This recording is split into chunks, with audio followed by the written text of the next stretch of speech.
ओम नमः शिवाय। दोस्तों, स्वागत है आपका मेरे YouTube चैनल ओम शक्ति मंत्रा में।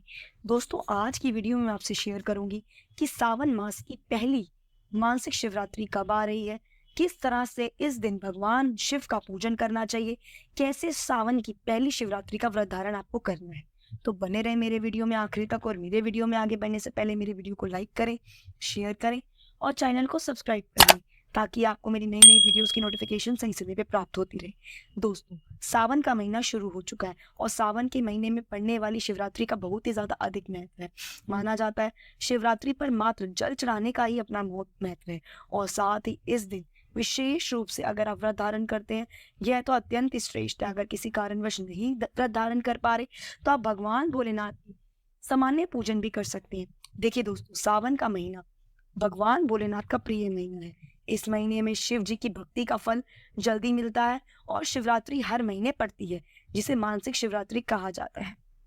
इसी के साथ सावन का महीना शिव जी की भक्ति के लिए खास होता है। इस महीने में शिव जी पर जल चढ़ाना, शिव जी का जल अभिषेक करना, पंचामृत से अभिषेक करना अत्यंत ही फलदायी माना जाता है।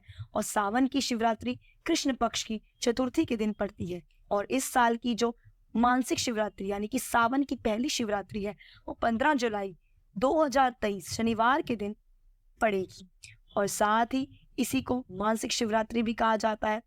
और शिवरात्रि के दिन कांवड़िए भोलेनाथ पर भी जल अर्पित करते हैं। तो दोस्तों, अब मैं आपसे शेयर करूंगी कि 15 जुलाई को आपको किन 4 पहरों में भगवान शिव की पूजा करनी चाहिए, साथ ही सावन की शिवरात्रि का क्या महत्व है। देखिए दोस्तों, सावन की शिवरात्रि का अधिक महत्व है। ऐसा माना जाता है भगवान भोलेनाथ ने समुद्र मंथन के वक्त विष का पान किया था। शिव जी ने विष का पान सावन में ही किया था, जिसके बाद भोलेनाथ असहज हो गए। तभी समस्त देवी देवताओं ने भोलेनाथ पर जल अर्पित किया था, ताकि विष का असर कम हो जाए।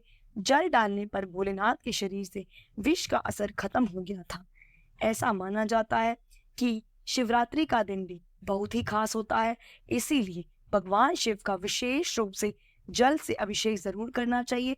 साथ ही इसी के साथ सारे दुखों का, पापों का भी नाश होता है। तो अब जान लेते हैं कि शिवरात्रि के दिन आपको किन पैरों में भगवान शिव का पूजन करना चाहिए। देखिए, जैसे मैंने आपको पीछे बताया कि इस बार की मासिक शिवरात्रि यानी कि सावन की पहली शिवरात्रि 15 जुलाई को आ रही है। तो आप भगवान शिव का विधिवत पूजन करेंगे, जैसे कि सावन में रोजाना कर रहे हैं। भगवान शिव का जल से अभिषेक कीजिए, भगवान का श्रृंगार कीजिए, भोग चढ़ाइए, फूल अर्पित करिए, बेल पत्र तो जरूर ही अर्पित कीजिए, साथ ही शिव चालीसा कीजिए जरूर। विशेष रूप से आरती कीजिए, कपूर से भगवान की आरती कीजिए। अगर व्रत धारण कर रहे हैं तो व्रत का संकल्प लेकर शिवरात्रि की कथा कर लीजिए और भगवान को खीर का भोग लगाइए। और विशेष रूप से बेलपत्र अर्पित करिए, भांग धतूरा चढ़ाएं भगवान को, ऋतु फलों का भोग लगाएं भगवान को, और दूध से भी अभिषेक करें। साथ ही जो सावन की शिवरात्रि का शाम का पूजन है, देखिए शिवरात्रि के दिन भी शाम के समय जल भगवान को चढ़ता है।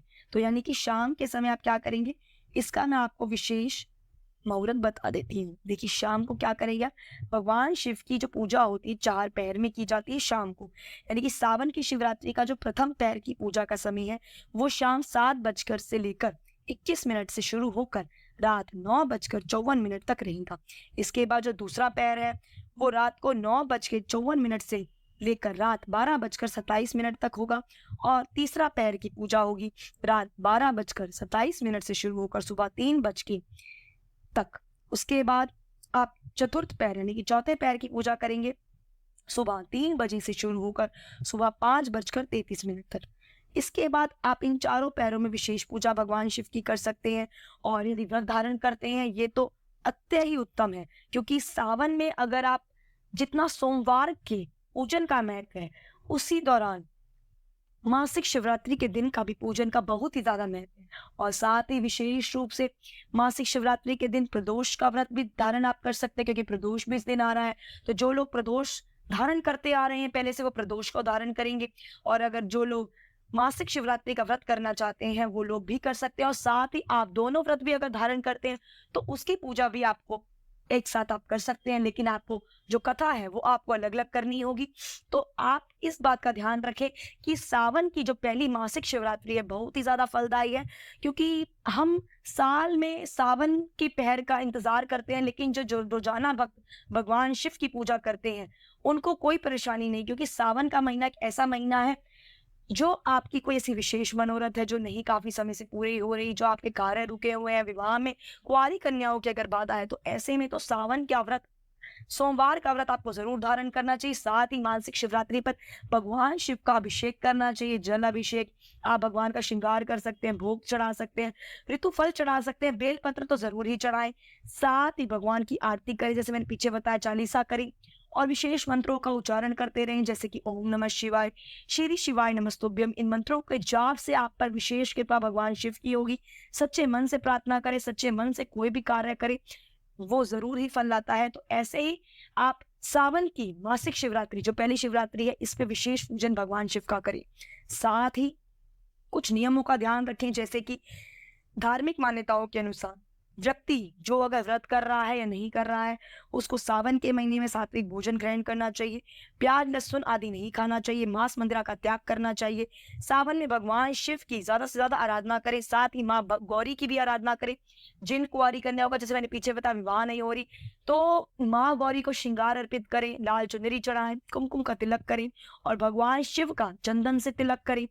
तो ऐसे में तो विशेष ही कृपा आप पर होगी। साथ ही इस दौरान ब्रह्मचर्य का पालन करें यदि आपने व्रत धारण किया हुआ है, और सावन के महीने में दूध का त्याग करें। देखिए, सावन के महीने में जितना ज्यादा हो सके भगवान शिव का दूध से अभिषेक करें, लेकिन इस महीने में आप दूध यानी कि स्वयं ग्रहण ना करें, क्योंकि इस महीने में दूध को ग्रहण करना वर्जित होता है। साथ ही ज्यादा से ज्यादा सावन के सोमवार का व्रत धारण करें और भगवान शिव का अभिषेक करते रहें। जल अभिषेक से ही भगवान बहुत ज़्यादा प्रसन्न हो जाते हैं और विशेष मनोकामनाएं पूरी करते हैं। और साथ ही सावन की मासिक शिवरात्रि के दिन दान ज़रूर करें। किसी ज़रूरतमंद को आप चावल दान कर सकते हैं, ऋतु फलों का दान कर सकते हैं, ब्राह्मण को भी दान कर सकते हैं, साथ ही दक्षिणा दें। तो इन्हीं नियमों का पालन करें तो आप पर विशेष कृपा होगी। तो उम्मीद करती हूँ मेरा आज का वीडियो आपको अच्छा लगा होगा। अगर वीडियो अच्छा लगा हो तो वीडियो को लाइक करें, शेयर करें और चैनल को सब्सक्राइब कर लें, ताकि आपको मेरी नई नई वीडियोस की नोटिफिकेशन सही समय पे प्राप्त होती रहे। तो मिलती हूँ आपसे अगली वीडियो में, तब तक के लिए नमस्कार।